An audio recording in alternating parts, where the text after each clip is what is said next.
तो स्टार्ट हो 11th to हम लोग से 2 चैप्टर है। क्या हुआ 11th में, क्या हुआ? ये वाला स्टैटिक है। तो हाय गाइस, आज डेट कितनी भाई? स्टार्ट करने का करने। हाँ 21 मई 2020। और ये ऐसा समय चल रहा, हम लोग भी अपनी ज़िंदगी के साथ क्या खेल रहे हैं 2020। देख लो कोरोना चल रहा है, उधर अम्फन तूफान आया वही समय, पता है कि नहीं पता है? हाँ। बम्पर तबाही हुई है काफ़ी जगह। Super cyclone. हाँ सुपर साइक्लोन। सामने देख के पढ़ा। अरे हो गया, सब समझदार हैं। नहीं मुद्दा लेने से मतलब, चलो ठीक है भाई। मैं तो फिलहाल तो तुम लोग कौन सी क्लास में हो? क्लास 10 में हो ना? तो भाई क्लास 10 के बच्चे हमारे सामने बैठे हुए हैं, आप लोग देख नहीं रहे हैं। करीब कितने लोग होंगे कुल मिला के? 80। शोर नहीं क्यों नहीं आ रही जब 80 लोग हो तो? 80 बच्चे हैं। नहीं एग्जैक्टली 11 बच्चे हैं अभी, और धीरे धीरे बच्चे आ रहे हैं। 505 ठीक। तो क्लास 11 की मैथ, सॉरी क्लास 10 की मैथ। और रही बात, मैं ही पढ़ाऊंगा क्लास 11 और क्लास 12 की मैथ भी मैं ही पढ़ाऊंगा इसी यूट्यूब पर, इसी चैनल पर आप लोगों को वीडियोस मिलेगी। लेकिन 11 की कब से? 11 की कब से? बहुत जल्दी क्या हम कोशिश करेंगे। पहले उन लोगों से बात करना है ना। वो लोग मना कर दी। मना कर दी इतनी जल्दी? मैं आके बैठ जाए। अरे हम पूछे रहे ना, कहना हम बेसिक लिए हैं तो अब आर्ट्स लेंगे ये वो। अच्छा हो, तो हम कहें ठीक है भैया। ये बात है भैया, उसमें मैं क्या कर सकता हूँ?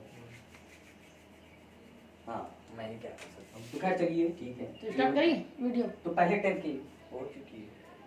तो ये का फर्जी नोटिंग कर। तो भाई क्लास 10 की मैथ्स, तो पहला चैप्टर क्या है हम लोगों का? Real Real number. number। क्या? Real number. तो हम लोगों को किसके बारे में पढ़ना है? रियल नंबर के बारे में पढ़ना है। तो सबसे पहले बेसिक से हम लोग आते हैं कि एक बार तो मैं बताया था शायद, तो देख लेते हैं। शुरुआत का टॉपिक है, नया चैप्टर है, नई उड़ान हम लोग भर रहे हैं। तो बेसिक चीज़ें मैं देने वाला हूँ ऑल द वीडियोस व्यूअर्स। तो देखें, तो सबसे पहले रियल नंबर में ना जाते हुए हम लोग देख लेते हैं क्या, नंबर के बारे में देख लेते हैं। सबसे पहले नंबर जान लेते हैं, आखिर रियल नंबर आया कहाँ से, है ना। तो देख लेते हैं नंबर। वैसे बेसिकली हम लोग कितने पार्ट में जानते हैं? दो पार्ट में। एक हो गया हमारा क्या, रियल नंबर, और एक हमारा कौन सा नंबर हो गया? Imaginary number. तो जरा देख लेते हैं कि थोड़ा थोड़ा इन दोनों नंबरों के बारे में भी हम लोग जान लेते हैं। रियल नंबर क्या होता है? रियल बोले तो हिंदी में बोले तो वास्तविक, यानी कि ऐसी संख्या है जिन्हें हम लोग जानते हो वास्तविक रूप में, जिनके साथ हम लोग कैलकुलेशन कर सकते हो। इमेजिनरी नंबर, इमेजिनरी का मतलब क्या होता है? कल्पना। जैसे हम लोग कभी बोलते हैं ना कि यार इमेजिन करके तो देखो, यानी कि सिर्फ सोच के देखो और हो नहीं सकता। तो इमेजिनरी नंबर यानी कि ऐसे नंबर जिनके बारे में सिर्फ हम सोच सकते हैं, उनके बारे में कैलकुलेशन वगैरह नहीं कर सकते, या उन तक पहुंच पाना ही इम्पॉसिबल है। जैसे इनफाइनाइट हमारा क्या है, एक इमेजिनरी नंबर की कैटेगरी में आता है। और भी ढेर सारे नंबर्स हैं जो इमेजिनरी नंबर में आते हैं। जैसे मान लीजिए कोई नंबर को अगर मैं 0 से डिवाइड कर दूं, तो ये भी क्या है कि इमेजिनरी है। भाई किसी नंबर को 0 से डिवाइड कर सकते हो क्या? बोलो। और एक दिन मैं बताया भी था कि जितना छोटा डिनोमिनेटर होता है उतना ही बड़ा आंसर आता है। तो अगर डिनोमिनेटर ये तो 0 यानी सबसे छोटा हो चुका है, तो आंसर क्या है? इनफाइनाइट, सबसे बड़ा। बात समझ आ रही है? ये तो मैं एक दिन बताया ही था। तो खैर ये सारी चीजें हैं ये। और इमेजिनरी के अंदर क्या होता है, नॉर्मली हम लोग जानते हैं कि अगर √4 की वैल्यू कितनी आ जाएगी, 2 बड़ी अच्छी तरीके से जानते हो। √9 की वैल्यू कितनी आ जाएगी, 3 बड़ी अच्छी तरीके से जानते हो। लेकिन अभी मैं इसी में -9 और -4 लिख दूं, तो इसका आंसर -2 और -3 नहीं होगा। √-4 का आंसर -2 नहीं होगा। अगर ये माइनस यहां लगा होता तब तो हमारा आंसर सही होता। क्यों? क्योंकि माइनस की जगह माइनस लगाया और √4 की वैल्यू कितनी आ गई, 2, तब तो हमारा सही होता। लेकिन अंडर कहां, माइनस कहां पर चला है? अंडर के अंदर, और माइनस का अंडर निकाला नहीं जा सकता। तो ये भी क्या है? इमेजिनेशन है। तो यानी कि ऐसी चीजें भी क्या है, ये क्या है? इमेजिनरी नंबर, यानी कि रूट के अंदर माइनस का होना। वो भी कौन से रूट का? अब देखो इसमें भी ढेर सारी चीजें हैं। अभी यही क्यूबिक रूट जानते हो ना, क्यूबिक रूट यानी कि 3 बार मल्टीप्लाई वाला। तो क्यूबिक रूट के अंदर अगर मैं माइनस ले लूं, तब ये इमेजिनरी नहीं होगा, तब ये रियल में आ जाएगा हमारा। तब इसको सॉल्व कर सकते हैं हम लोग। जैसे माइनस का क्यूबिक रूट ऑफ 27 लिखा। भाई ये क्या बताता है? 3 का मतलब क्या बताता है कि हमें ऐसा नंबर ढूंढना है, हमें ऐसा नंबर ढूंढना है जिसका 3 बार मल्टीप्लाई करने पर क्या आए? -27, 3 बार। और क्यूबिक स्क्वायर रूट ऑफ 4 का मतलब क्या होता है? ऐसा नंबर ढूंढो जिसका 2 बार मल्टीप्लाई करने पर क्या आए? 4। तो वो नंबर क्या हो जाता था? 2। √9 का मतलब वो नंबर जिसका 2 बार मल्टीप्लाई करने पर क्या है? 9। तो वो नंबर क्या हो जाता था? 3। और यहाँ पर क्यूबिक अगर लग गया तो इसका मतलब वो नंबर जिसका 3 बार मल्टीप्लाई करने पर क्या आना चाहिए? -27। तो वो नंबर क्या होगा पता है? -3। -3 का आप 3 बार गुणा कर लो, -3 गुणे -3 गुणे -3, तो 3 3 जा 9, 9 3 जा 27 हुआ कि नहीं हुआ? और माइनस माइनस प्लस और प्लस माइनस माइनस, तो देखो -27 आ गया कि नहीं आ गया? यानी कि इसका क्यूबिक रूट सॉल्व हो सकता है माइनस वाले नंबर्स का। लेकिन अगर इस स्क्वायर रूट के अंदर -9 ले लो, तो क्या इसको सॉल्व कर सकते हैं? तो जरा सोचो, अपने मन में कोई ऐसा नंबर सोचो जिसका 2 बार मल्टीप्लाई करने पर -9 आए। मालूम है -3 लिया तो -3 गुणे -3 करोगे कितना आ जाएगा? 3 3 जा 9 और माइनस माइनस क्या हो जाएगा? प्लस। तो ये तो +9 दे दिया, लेकिन हमारा आंसर क्या आना चाहिए? -9 आना चाहिए। ऐसा नंबर ढूंढना है आपको। +3 -3 मल्टीप्लाई। अच्छा +3 -3, चलो भाई ये बहुत बढ़िया। मल्टीप्लाई कर दे 3 3 9 आ गया, प्लस माइनस बहुत अच्छे है, बहुत सही, -9 आ गया। लेकिन ये बताओ स्क्वायर रूट का मतलब क्या होता है? ऐसा नंबर ढूंढना है जिसका उसी के साथ मल्टीप्लाई किया जाए। तो क्या यहाँ पर +3 का +3 के साथ मल्टीप्लाई करना होगा ना, या -3 का -3 के साथ मल्टीप्लाई करना होगा? ऐसे थोड़ी ना भाई, दोनों नंबर सेम होने चाहिए ना, बिल्कुल साइन में भी, हर एक चीज में, तब तो हमारा पॉसिबल है। तो क्या ऐसा हो रहा है? नहीं। तो यानी कि स्क्वायर रूट तो नहीं निकाला जा सकता ना माइनस वाले नंबर का, कहाँ बन रहा है? इसी तरीके से क्यूबिक रूट निकाल सकते हैं। इसी तरीके से अगर मैं यहाँ पर पावर 4 डाल दूं, मतलब 4, अब इसका मतलब क्या है पता है? इसके अंदर जो भी चीज लिखा रहेगा, मान लो मैं थोड़ी देर के लिए क्या लिख दिया 81, तो अब हमारा आंसर क्या होगा पता है? ऐसा नंबर मन में सोचो जिसका 4 बार उसी में मल्टीप्लाई करने पर कितना है? 81। तो वो नंबर क्या होगा पता है? 3। भाई 3 × 3 × 3 × 3 कर डालो 4 बार, क्योंकि 4 लगाना, इस बार 4 बार ढूंढेंगे। तो 3 3 9, 3 27, 3 81, तो 81 आ जाएगा कि नहीं आ जाएगा? अगर यहाँ पर 5 लिख दूं तो वो नंबर ढूंढना रहेगा जिसको 5 बार गुणा करने पर अंदर वाला आंसर है। तो ये सब चीज समझ रहे हो ना? अच्छा, लेकिन अभी मैं इसमें भी माइनस डाल दूं, तो अब वो नंबर मन में सोचो कि जिसका 4 बार गुणा करने पर -81 आए, और सारे नंबर भी क्या होने चाहिए? सेम, वो तो हम जान ही रहे। तो अगर मैं -3 -3 -3 -3 ले लूं तो 81 तो आ ही जाएगा हमारा मल्टीप्लाई करने, लेकिन minus minus plus minus minus, फिर माइनस माइनस प्लस, तो प्लस का 81 आ जाएगा, जबकि लाना क्या था? यानी कि यहां पर भी नहीं सॉल्व किया जा सकता। तो हम लोग एक चीज समझ रहे हैं, क्या समझ रहे हैं पता है? हमारे यहाँ पर क्या था? Square root. स्क्वायर रूट का मतलब पावर 2 या 1/2, वो तो बात आगे क्लियर हो जाएगी आप लोगों को, है ना? और ऐसी कंडीशन में अगर हम लोग माइनस ले रहे हैं तो क्या निकाल पा रहे थे? नहीं निकाल पा रहे थे। फिर उसके बाद मैंने 2 की जगह पर क्या लिया? 4। यहाँ पर 4 वाले लिया तो भी माइनस लगा दिया, क्या सॉल्व हो पा रहा था? नहीं। फिर 4 के बाद अगला मैं 6 ले लूं, और यानी कि कोई ऐसा नंबर तलाशूं जिसका 6 बार गुणा करने पर आंसर लाऊं, तो 6 वाले के केस में भी अगर आप अंदर माइनस वाली चीज ले लोगे तो उसका भी आंसर नहीं सॉल्व किया जा सकता। मतलब क्या है पता है? अगर यहाँ पर इवन केस हुआ तो अंदर माइनस वाला आंसर नहीं देगा, तो वो इमेजिनरी हो जाएगा। और अगर ऑड केस हुआ, जैसे ये देखो क्यूबिक रूट ऑफ -27, ये हमारा सॉल्व के -3 आ गया था कि नहीं? और इसका -3 का 3 बार गुणा करके अंदर वाली चीज भी आ रही थी, तो कोई दिक्कत। यानी कि अगर यहाँ पर 5 भी मैं लिख देता, जैसे एक क्वेश्चन लिख रहा हूं मैं 1/5 और -32, इसको सॉल्व करो, अंदर माइनस है, इमेजिनरी होना चाहिए, लेकिन उसकी कंडीशन क्या है? जब इवन वाले केस होते हैं, जैसे यहाँ पर स्क्वायर रूट हुआ, फिर उसके बाद पावर 4 वाला हुआ, फिर पावर 6 वाला हुआ, तो इस केस में तो इमेजिनरी बनता, लेकिन ऑड वाले के केस में ये आंसर देगा। अब देखो हमारा आंसर आएगा -2 भाई, क्योंकि 5 बार गुणा होना चाहिए, तो -2 का जरा आप 5 बार मल्टीप्लाई करिए,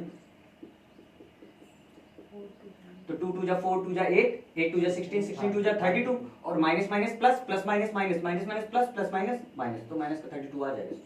बात समझ में आई कि नहीं? यानी कि अगर इवन केस हुआ तब तो हमारा माइनस अंदर है, तब वो इमेजिनरी बन जाएगा, लेकिन ऑड के केस में सॉल्व हो जाता है। दिखा कि नहीं दिखा? लेकिन हम लोग इवन के केस में, यानी कि स्क्वायर रूट हो गया, और यहाँ पर अगर 4 वाला केस आ गया तो भी अगर अंदर माइनस की कोई वैल्यू दी गई, 6 आ गया तो भी माइनस की कोई वैल्यू दी गई, 8 आ गया माइनस की कोई वैल्यू दे दी गई, 100 आ गया फिर भी अंदर कोई माइनस की वैल्यू दे दी, तो ये सब किस केस में आ जाएंगे? इमेजिनरी। बात समझ में?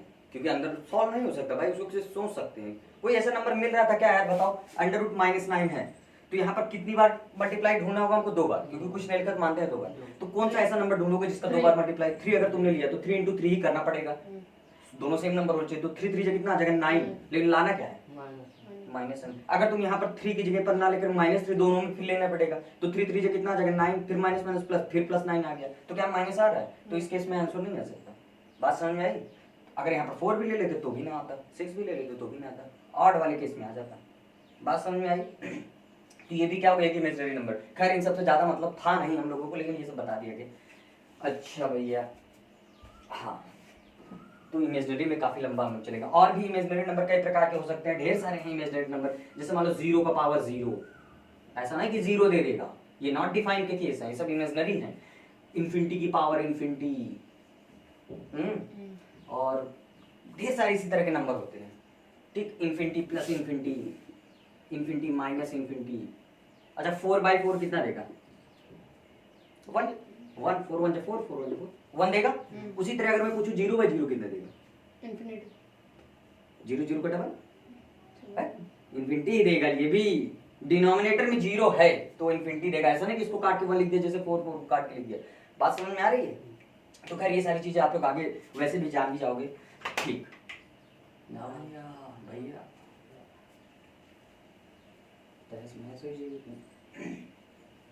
अच्छा अच्छा भैया, आज 21 मई हो गई, बताओ कितनी जल्दी वक्त बदल जाता है ना। वक्त बदल जाता है, लोग बदल जाते हैं, तुम लोग लेकिन वैसे के वैसे हो, अच्छे बच्चों की तरह। रियल नंबर में हम लोग आ जाते हैं, रियल नंबर जान लेते हैं।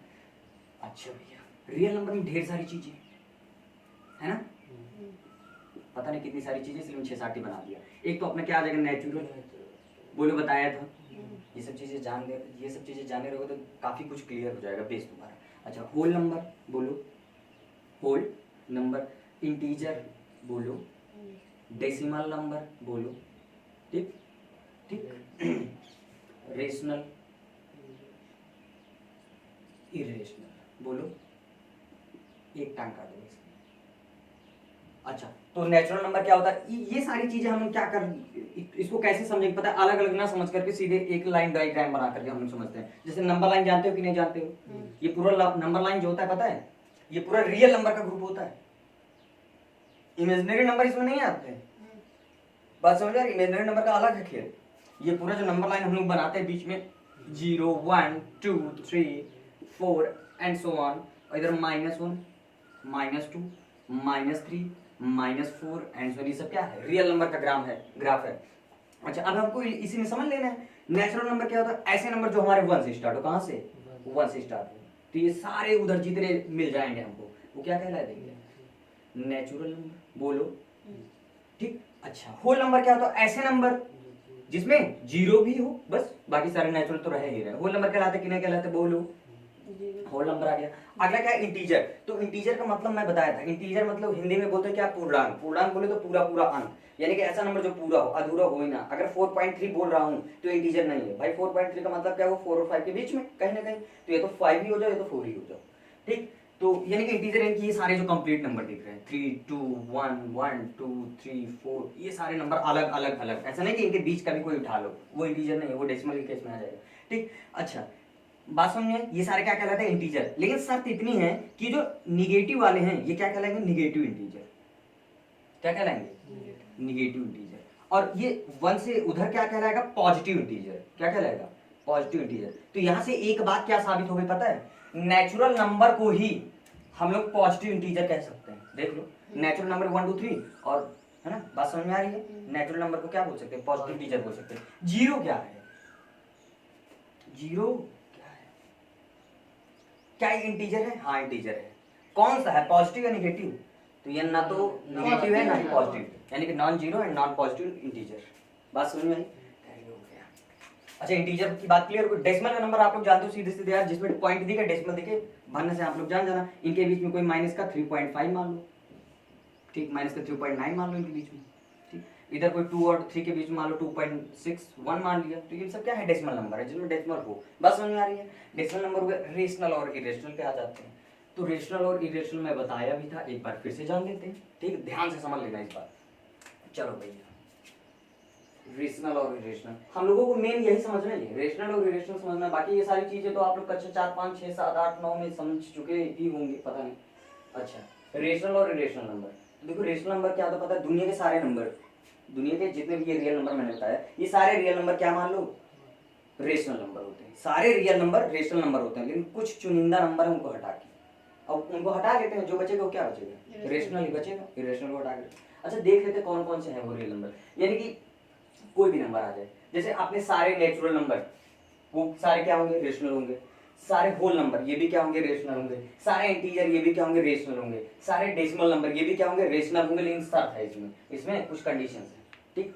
और रेशनल तो मैं बता ही रहा हूँ, और इरेशनल थोड़ा अलग होता है। इरेशनल अपना अलग है, और ये जो रेशनल है ये इन चारों के केस में हो सकता है। अब देख लेते हैं, ये भी रेशनल होगा पूरा पूरा, चाहे जो नंबर उठा लो नेचुरल का, नेचुरल चाहे जो नंबर उठा लो, क्या बोलेंगे आंख मूंद के, रेशनल। होल नंबर भी चाहे जो उठा लो वो भी क्या होगा, रेशनल। इंटीजर भी उठा लो वो भी क्या होगा, रेशनल। डेसिमल के केस में कुछ फर्क है, डेसिमल की चर्चा कर लेते हैं हम लोग। तो देखो रेशनल हमको पता करना है, वो भी कौन से, डेसिमल के। तो सुनो, अच्छा डेसिमल के बारे में पहले जान लेते हैं। तो डेसिमल दो प्रकार के होते होंगे, एक तो हमारा टर्मिनेटिंग और एक नॉन टर्मिनेटिंग, बोलो, और एक नॉन टर्मिनेटिंग। बात सही है। तो टर्मिनेटिंग का मतलब क्या होता है, ऐसे डेसिमल नंबर जिसमें पॉइंट के बाद कुछ दूर जाके रुक जाए। जैसे मान लीजिए मैं लिया कितना 5/4 लिया, अब इसको मैं डिवाइड कर रहा हूँ, या 5/4 लिया, तो 4 से मैं 5 को डिवाइड करूँ, कितना आ जाएगा, 4 1 4, बचा कितना 1, पॉइंट लगाया 0 बढ़ाया, फिर 4 2 जा 8 है ना, बचा कितना 2, 5 लगाया 20 आ गया। बोलो कोई दिक्कत। तो यहाँ पर हुआ क्या, एक कुछ निश्चित दूरी जाने के बाद रिमाइंडर 0 हो गया, क्या अब इसके आगे बढ़ता हुआ जाएगा, वो नहीं आएगा ना, तो ये तो 1.25 ही रहेगा ना। तो यानी कि ये क्या है, टर्मिनेटिंग डेसिमल, रुक गया है। बात समझ में आ रही है। अच्छा, नॉन टर्मिनेटिंग का मतलब ऐसा डिवाइड या ऐसा डिवीजन जिसमें कंटिन्यू चलता चला जाता जाए। जैसे मान लो मैं थोड़ी देर के लिए एग्जांपल लूं, क्या 11/7 एक दिन लिया भी था, या 11/7 ना लेकर के 11/3 ले ले रहा हूँ, ठीक। तो ये एक ऐसा नंबर है जो इसमें नॉन टर्मिनेटिंग हो, इसमें पॉइंट पर रुकेगा नहीं। मैं डिवाइड करके दिखाता हूँ, 11/3 है, 3 3 जा 9, बचा कितना 2, पॉइंट लगाया 0 बढ़ाया 3 6 जा 18, फिर से कितना बचा 2, फिर पॉइंट लगा 0 बढ़ाया, फिर 3 6 जा 18, फिर से कितना बचेगा 2, फिर पॉइंट लगा 0 बढ़ाया, फिर 3 6 जा 18, फिर उसके बाद 2, फिर पॉइंट 0, फिर 3 6 जा, कभी रुकेगा क्या। बात समझे। तो ये क्या है, नॉन टर्मिनेटिंग। बात समझे। अच्छा, मैं एक दिन बताया था नॉन टर्मिनेटिंग और टर्मिनेटिंग की खासियत क्या होती है। टर्मिनेटिंग नंबर का डिनोमिनेटर में क्या होता है, 2^5 m × 5n फॉर्म होता है ना। तो जरा इसका देखो, इसका 4, ये इसको 2^2 लिख सकता हूँ, नहीं लिख सकता हूँ, यानी 2m मौजूद है, तो इसीलिए टर्मिनेटिंग डेसिमल हुआ। क्या इसमें 3 को हम लोग 2^m या 5n फॉर्म में तोड़ सकते हैं, नहीं, इसीलिए नॉन टर्मिनेटिंग जा रहा है। ये चीज हम लोग सॉल्व कर भी चुके हैं। बात समझ में आई। अच्छा, तो हम लोग देख लेते हैं। तो नॉन टर्मिनेटिंग का मतलब समझ में आया कि पॉइंट पर कभी रुके नहीं, डैश डैश डैश लगा हुआ मिलेगा, जाता रहेगा ऐसे। अच्छा, तो अब देख लेते हैं। अब टर्मिनेटिंग और नॉन टर्मिनेटिंग हुआ, तो टर्मिनेटिंग का तो मतलब साफ साफ जाहिर है कि पॉइंट कुछ दूर जाकर के रुक जाएगा, है ना। नॉन टर्मिनेटिंग की चर्चा कर लेते हैं। नॉन टर्मिनेटिंग का मतलब पॉइंट के बाद रुके ना, चलता चला जाता जाए। तो इसमें भी दो कंडीशन होती है पॉइंट के बाद जाने की, यानी कि जो नॉन टर्मिनेटिंग डेसिमल नंबर होते हैं उनकी भी दो कंडीशन होती है। एक तो ये हो सकता है कि पॉइंट के बाद अच्छी तरीके से जाए, जैसे 1.5, जैसे अभी इसमें क्या जा रहा था 0.666 ऐसे करके जा रहा था, नहीं, यानी कि 1.5 ऐसे जाएगा, है ना, पॉइंट पर। या फिर हो सकता है पॉइंट पर ऐसे भी तो जा सकता है 1.5 1.115 ऐसे भी जा सकते हैं। बात समझ में आ रही। तो यानी कि नॉन टर्मिनेटिंग की भी दो कंडीशन है। तो नॉन टर्मिनेटिंग में अगर ये कंडीशन आई, मतलब फिक्स रिपीटिशन वाली कंडीशन आई, जिसे क्या बोलते हैं, रिकरिंग, हम लोग बोलते हैं रिकरिंग, तब भी हमारा रेशनल होगा। और अगर ये वाला रिपीटिशन आ गया सीधे सीधे तो क्या हो जाएगा, इरेशनल हो जाएगा। तो मतलब मेरे कहने का मतलब पता है क्या, ये जो डेसिमल वाले नंबर होते हैं ये रेशनल भी हो सकते हैं, इरेशनल भी हो सकते हैं। बात समझ आ रही। डेसिमल वाले नंबर रेशनल भी हो सकते हैं, इरेशनल भी हो सकते हैं, लेकिन शर्त कितनी है, अगर वो नंबर नॉन टर्मिनेटिंग हुआ, मतलब टर्मिनेटिंग हुआ, अगर मान लो टर्मिनेटिंग हुआ यानी कि पॉइंट के कुछ दूर जाकर के रुके, तो वो क्या होगा, रेशनल। बात समझ में आ रही है। अच्छा, रेशनल होगा। लेकिन अगर नॉन टर्मिनेटिव हुआ तो वहां पर फिर हम दो कंडीशन देखेंगे, क्या, उसकी रिपीटिशन। अगर रिपीटिशन अच्छा वाला गया, बढ़िया रिक्योरिंग वाला गया, तब भी हमारा क्या हो जाएगा, रेशनल, उसके अलावा इरेशनल। बात समझ में आ रही कि नहीं आ रही। तो डेसिमल नंबर कंडीशन होगी। और भी कुछ नंबर होते हैं जो हमारे इरेशनल हो सकते हैं। बात समझ में आ रही। डेसिमल में केवल कुछ इस प्रकार के ही नंबर हमारे रेशनल हो सकते हैं। अब हम देख लेते हैं इरेशनल के केस में कैसे कैसे नंबर आ सकते हैं। तो इरेशनल के केस में मैंने एक बताया कि डेसिमल नंबर तो हमारा इरेशनल हो ही सकता है, वो भी कैसा, जिसमें रिपीटिशन बड़ा आड़ा टेढ़ा हो, यानी कि नॉन रिकरिंग हो। अच्छा, उसके अलावा भी कुछ नंबर होते हैं जो इरेशनल हो सकते हैं। जैसे मान लीजिए √5 लिया मैं, क्या इसका रूट में सॉल्व कर सकता हूँ, नहीं कर सकता। इसका रूट कहाँ हो, √4 लिखो तो झम से तुम लोग बोल दोगे 2 सॉल्व हो करके, तो √5 हम लोग नहीं सॉल्व कर सकते, तो इसकी वैल्यू ये क्या हो गया, इरेशनल। √6 की वैल्यू नहीं सॉल्व कर सकते, ये क्या हो गया, इरेशनल। अगर मैं बोलूँ ये, तो ये क्या रेशनल है, इरेशनल, कैसे, क्या है ये, क्यूबिक रूट ऑफ 27 सॉल्व करके देखो, -27 है, इरेशनल, इरेशनल कैसे, क्योंकि अगर सॉल्व करें -27 कहाँ माइनस, रेशनल, कहाँ माइनस देगा, रेशनल, -27 देगा इसका आंसर।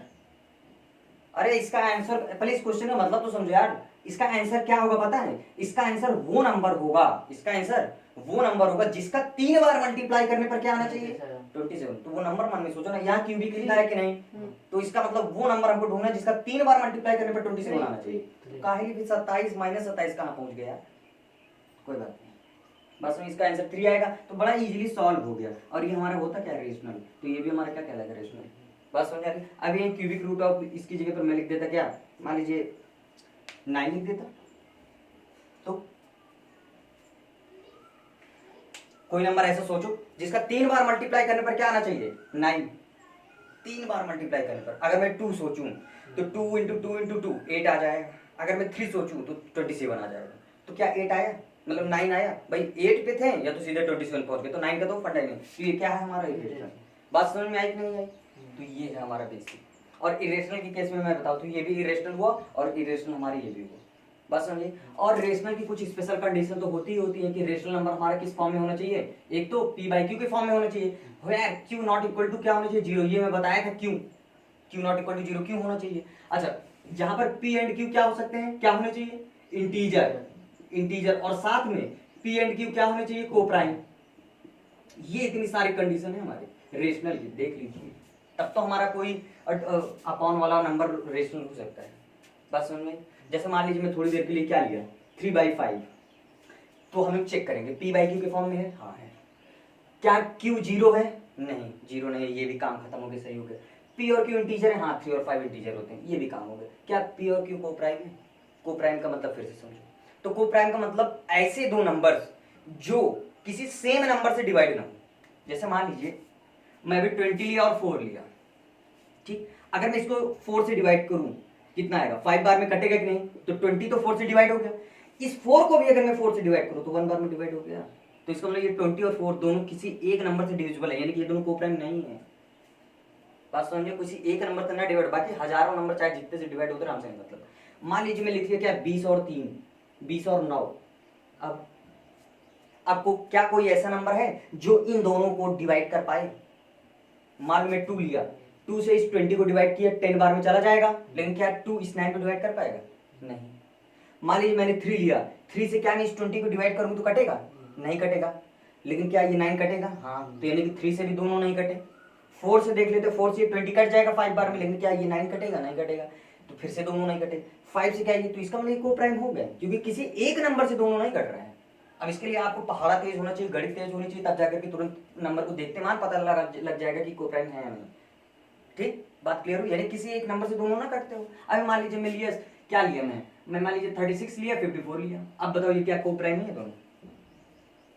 फिर से समझो, कोप्राइम का मतलब क्या होता है, जो दोनों सेम नंबर से ना कटे, अलग अलग से कट जाए, हमसे क्या मतलब। बात समझ में, काटो।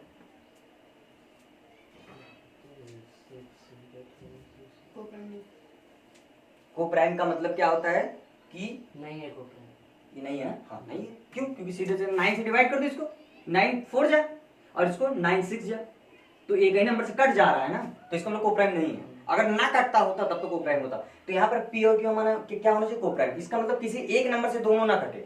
तो यहाँ पर क्या 3 और 5 क्या किसी एक नंबर से दोनों कट सकता है, डिवाइड हो सकता है, नहीं हो सकता। तो इसका मतलब कोप्राइम भी नहीं। हाँ, तो ये एग्जैक्टली रेशनल नंबर है। अब मन में सवाल उठता होगा कि अगर ये दोनों कोप्राइम ना हुए तो, जैसे मान लीजिए मैं लिया क्या 6 और 10, तो अब यहाँ पर तो देखो 2 से ऊपर नीचे दोनों कटेंगे कि नहीं, 2 3 जैसे 2 5 10, तो यानी 2 से ऊपर नीचे कट रहे हैं, यानी कि ये दोनों तभी कोप्राइम नहीं है, लेकिन कोप्राइम होना चाहिए। तो ऐसी कंडीशन में क्या होता पता है, ये ना तो रेशनल ही बोला जाएगा, अभी रेशनल तो है, वो तो पूरी दुनिया को पता है, लेकिन एग्जैक्टली रेशनल नहीं है, और ना ही ये इरेशनल भी है। ऐसा नहीं कि अगर रेशनल नहीं तो इरेशनल बोल दूं, ये भी अटका हुआ है, संशय में है। तो इसके लिए करना क्या होगा, हम पहले सॉल्व कर लेंगे, 2 3 जा एंड 2 5 जा। अब कितना के 3/5, अब रेशनल हो जाकर कोई भी आंसर जब आप लोग लिखते हो, जैसे मान लीजिए आंसर आपका है 21/7, तो इतने पे तो छोड़ते नहीं हो, इसको डिवाइड करते हो ना, 7 1 7 7 3 21, तो 3 लिखते हो कि नहीं आंसर, कि ये वाला डिवाइड भी नहीं है, तो 7 बाई 3 आंसर ऐसे लिखते हैं। तो एग्जैक्टली सॉल्व करना पड़ता है ना। वैसे यहाँ पर 2 से डिवाइड करो तो काटेंगे नहीं काटेंगे,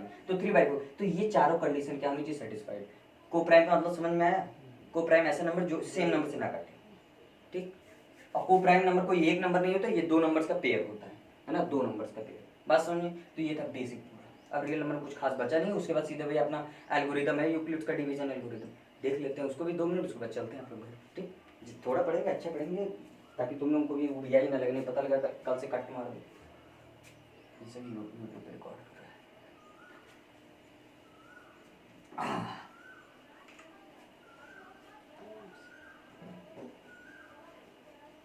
हाँ भाई, तो यूक्लिड्स डिवीजन एल्गोरिदम बताया हूं मैं, है ना, डिवीजन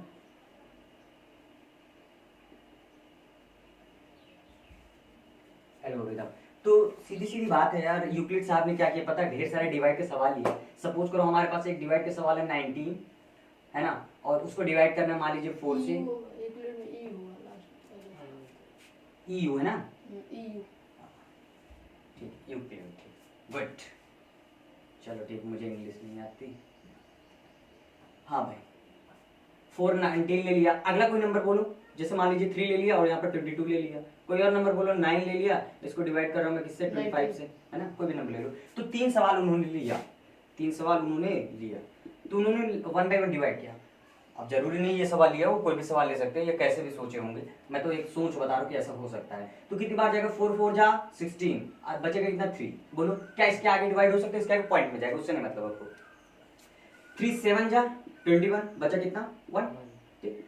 यहाँ पर 9 2 जा 18, बचा कितना 7, बोलो ठीक। अब उन्होंने क्या एज्यूम किया पता है भाई, डिविडेंड इक्वल टू क्या होता है, डिविजन इनटू कोशेंट, ये तो पढ़े ही हो। तो उन्होंने क्या देखा कि अगर मैं इस 4 का इस 4 में मल्टीप्लाई करूं कितना आएगा 16, उस 16 में अगर मैं ये जो रिमाइंडर आ रहा है इसको प्लस कर दूं कितना आ जाएगा 19। तो बाद में 19 जो है उन्होंने देखा ये बीच में भी है, तो इसका मतलब हो क्या रहा है, this multiply with this plus this is equal to बीच वाला, ऐसा ही हो रहा है। इस वाले में भी उन्होंने क्या किया, इसका इससे मल्टीप्लाई किया, 3 7 जा 21 और 21 में 1 ऐड किया, कितना हो गया 21 22, फिर से देखा बीच में, यानी कि this multiply this is equal to, फिर से हुआ। यहाँ पर ऐसे भाई देखो कभी कभी होता क्या, कुछ नंबर अलग से आ जाते हैं कि एक आध दो केस में होता होगा ऐसा, लेकिन फिर से देखा, इसमें भी देख लेते हैं, 9 2 जा 18 और 18 में रिमाइंडर प्लस किया 7, कितना हो गया 25 बीच में है, फिर से देखा। तो इसका मतलब उन्होंने कुछ निकाला। अब हम लोग निकालने से पहले देख लेते हैं इसको क्या बोलते हैं, डिवाइजर। जो डिवाइड करता है उसे क्या बोलते हैं, डिवाइजर। और जो बीच में होता है उसे क्या बोलते हैं, डिविडेंड, यानी कि जो डिवाइड किया जाने वाला है, डिविडेंड। और ये क्या हमारे जितनी बार जाता है, यानी कोशिएंट। कोशिएंट बोले तो जितनी बार जाता है, कहाँ जाता है पता नहीं। रिमाइंडर यानी कि जो बचता है, रिमाइंडर यानी कि जो बचता है, ठीक। डिवाइजर बोले तो जो डिवाइड करता है, जो डिवाइड करता है। और डिविडेंड बोले तो जो करवाता है, जो करवाता है, क्या क्या डिवाइड। बात समझिए, लिख लोगे, ऐसे लिख लेना समझने के लिए ठीक है, वरना कभी अचानक से देखने को नहीं आ जाता।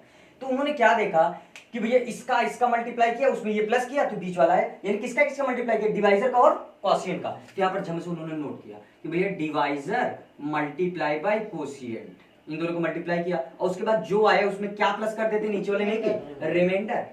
तो रिमाइंडर को उन्होंने प्लस किया, और इतना सॉल्व करने के बाद आता क्या है, डिविडेंड। तो इसके बराबर किसके कर दिया गया, डिविडेंड के। यह रूल निकाला और इसी पर पूरा पहले एक्सरसाइज खेलेंगे। बात समझ में, नोट करना चाहो नोट कर लो, ये चीज नोट करना चाहो नोट कर लो, जो करवाता है करता है क्या डिवाइड। नोट है क्या, हमको आता है, कोई दिक्कत हो रही है बताओ, सीधी सीधी बात है, तुम्हें पता नहीं क्या होता है। अच्छा लेकिन कुछ कंडीशन और जान लेते हैं यहीं पर। यूक्लिड साहब ने ये तो बताया, देखो एक्चुअल में है क्या पता है, ये जो सीधी सीधी बात लिखी गई है ये सब तो बहुत आसान चीजें हैं। मेन मुद्दा क्या होता है पता है, जब ये सारी चीजें आती हैं, देखो हाँ भाई मेन मुद्दा क्या होता है पता है, देखो जैसे मान लीजिए Q नॉट इक्वल टू 0 हुआ, ठीक। कभी कभी हम लोग लिख करके देते हैं Q is greater than to 0, Q is less than R equal to 0। असलियत में यही सब मैथ्स है। आगे जब बढ़ोगे ना, बड़ी क्लास में पढ़ोगे ना, तो ये सब तो छोटी चीजें हैं। अब जैसे ये P बाई क्यू लिखा, ठीक, तो इसका Q क्या होना चाहिए, नॉट इक्वल टू 0।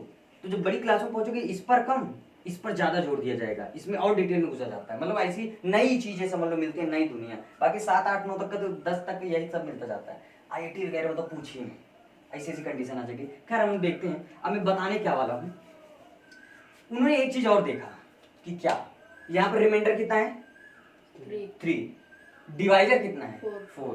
तो डिवाइजर क्या है, बड़ा है किससे, रिमाइंडर से। यहाँ पर भी देखिए रिमाइंडर कितना है 1, यहाँ पर भी क्या है 3, यहाँ पर फिर से हमारा डिवाइजर क्या हो गया बड़ा, यहाँ पर भी रिमाइंडर कितना है 7, डिवाइजर कितना है 9, फिर यहाँ पर डिवाइजर बड़ा। अच्छा एक एग्जांपल और मैं लेता हूँ, मान लीजिए यहीं पर मैं 9 ले लिया और डिवाइड किया उसको 18 से, ठीक। कितना आ जाएगा, 9 2 जाए 18 टाइम जाएगा, बचे कितना 1 आ जाएगा, 0 आ जाएगा, है ना। तो रिमाइंडर क्या आ गया, 0 आ गया, और डिवाइजर क्या हमारा 9 हो तो बड़ा ही है। यहाँ पर एक चीज हमको क्या दिख रही है कि भैया ये जो डिवाइजर है, कौन, ये जो डिवाइजर है हमेशा बड़ा रहता है कि नहीं, तो बड़े के लिए ऐसा लाइन लगाएंगे, किससे, रिमाइंडर से।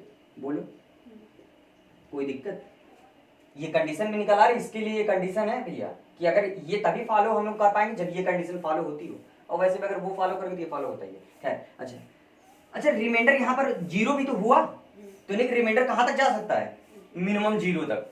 कभी क्या रिमाइंडर माइनस में होते हुए देखे हो? ऐसा तो नहीं जीरो छोटा है लेकिन माइनस में हो जाए, रिमाइंडर में माइनस में नहीं आता। अच्छा तो यानी कि जीरो तक जा सकता है, यानी कि रिमाइंडर मिनिमम जीरो तक जा सकता है और जीरो से तो ज्यादा हो ही सकता है, तो यानी कि रिमाइंडर जीरो से ज्यादा मतलब ऐसा साइन लगाएंगे।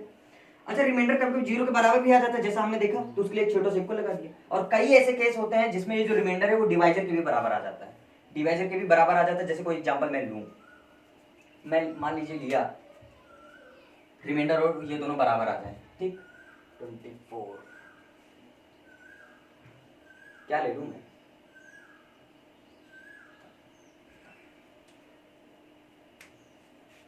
अच्छा डिवाइजर के बराबर आ जाता है, इसका कोई एग्जांपल बना सकते हो तुम लोग? सोचो, मतलब कोई ऐसा नंबर, कोई ऐसा डिवाइड का सवाल ढूंढो, ऐसा मतलब डिवाइजर ढूंढो, ऐसा डिविडेंड ढूंढो कि उसका रिमाइंडर और डिवाइजर दोनों बराबर आ जाए। जैसे रिमाइंडर 3 आ रहा है तो डिवाइजर क्या आना चाहिए?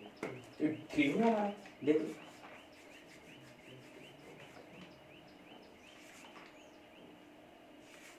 उसमें नहीं है बाबू, मुझे याद है मैंने बताया उसमें ये एग्जांपल। कोई ऐसा एग्जांपल आप लोग ढूंढिए, जैसे मान लीजिए मैं अगर 3 ले रहा हूँ, मतलब डिवाइजर और रिमाइंडर दोनों सेम बचे।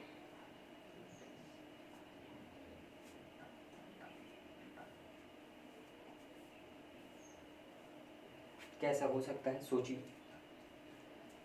सोचिए सोचिए। हमें लगता है ऐसा हो ही नहीं सकता। देखो पहले मान लीजिए यहाँ पर 3 लिया, मैं यहाँ पर क्या ले लूं? जैसे मान लो यहाँ पर 22 की जगह पर अगर क्या होता 24, क्या होता 24, तो माइनस करते 24 में से 1 तो क्या आता रिमाइंडर? 3 आता कि नहीं आता? 3 आता। 24 में 21 रिमाइंडर 3 आता। तो इस केस में हमारे डिवाइजर और रिमाइंडर दोनों क्या हो जाते हैं? सेम हो जाते हैं। लेकिन अगर ऊपर 24 भी होता तो सीधे हम लोग 8 बार ना ले जाते, 3 8 24, क्यों हम लोग 7 बार ले जाते? तो यानी कि ऐसा इम्पॉसिबल है कि रिमाइंडर और डिवाइजर दोनों बराबर हो, तो यानी कि यहाँ पर इक्वल का साइन नहीं होगा। मतलब रिमाइंडर हमेशा डिवाइजर से छोटा ही होगा। अगर डिवाइजर 7 है तो रिमाइंडर 6 5 4 3 2 1 0 भी हो सकता है। बस बात समझ में आ रही है? तो ये है वो कंडीशन। भाई वो खुद एग्जांपल दिख रहा है ना, कोई भी नंबर ले लो। अभी मान लीजिए 4 लिया, 16 को मैं डिवाइड किया कितनी बार जाएगा? ये 16 को ना लेकर के मैं 19 लिया, कितना ले लिया? 19, 4 बार जाएगा, कितना आ जाएगा? 16, बचेगा कितना? 3। हमको करना क्या है कि जो डिवाइजर है उसी के बराबर क्या बचना चाहिए? रिमाइंडर। तो यहाँ पर 4 बचने के लिए यहाँ पर 19 की जगह क्या होना चाहिए था? 20। तो 20 में से 16 जाता, 4 बच जाता कि नहीं? लेकिन अगर 20 होता तो सीधे 4 जा बार ना ले जाकर के 5 जा बार ना लेकर के चले जाते हम लोग। बात समझ आ रही? तो यानी कि रिमाइंडर 4 आने के लिए डिवाइजर मतलब बराबर आने के लिए मुश्किल है, ठीक। तो यानी कि ये हमारी एग्जैक्ट कंडीशन। तो अब कभी कभी अगर हम लोगों को क्वेश्चन में ये मिल जाए कि भैया डिवाइजर अगर हमारा 7 है तो रिमाइंडर की वैल्यू बताओ, तो आंख मूंद के हमको रिमाइंडर बता देना है कि 7 से छोटी ही होगी, डिवाइजर से छोटी। और मिनिमम कहां तक जा सकते हैं? 0। तो 0 हो सकता है, 1 हो सकता है, 2 3 4 5 और 6, बस ये हमारी क्या होगी? रिमाइंडर। यानी अच्छा रिमाइंडर को हम लोग किससे रिप्रेजेंट करते हैं? आर से। डिवाइजर को हम लोग किससे रिप्रेजेंट करेंगे पता है? बी से। क्वोशिएंट को किससे रिप्रेजेंट करेंगे पता है? क्यू से। और डिविडेंड को स्मॉल ए से। बात समझ में आ रही? मतलब डिविडेंड को किससे? स्मॉल ए से। तो यहां पर क्या रखूं मैं? ए इज इक्वल टू डिवाइजर को किससे? बी से। बी क्वोशिएंट को किससे? क्यू से। प्लस रिमाइंडर किससे? आर से। तो equal to B Q plus R. और यहां पर भी 0 0 लेस देन और इक्वल टू रिमाइंडर को किससे? आर से, लेस देन डिवाइजर किससे? बी से। तो ये कंडीशन है इसकी फॉर। बाद में नोट कर लो, आगे लिखते हैं, ठीक है। तो ये था, खास दिक्कत नहीं है। भैया वो इन लोगों की इच्छा है सब्सक्राइब करना, वरना भाई पसंद आएगा तो करो, उन्हें डिसलाइक कर देना, क्या होता है।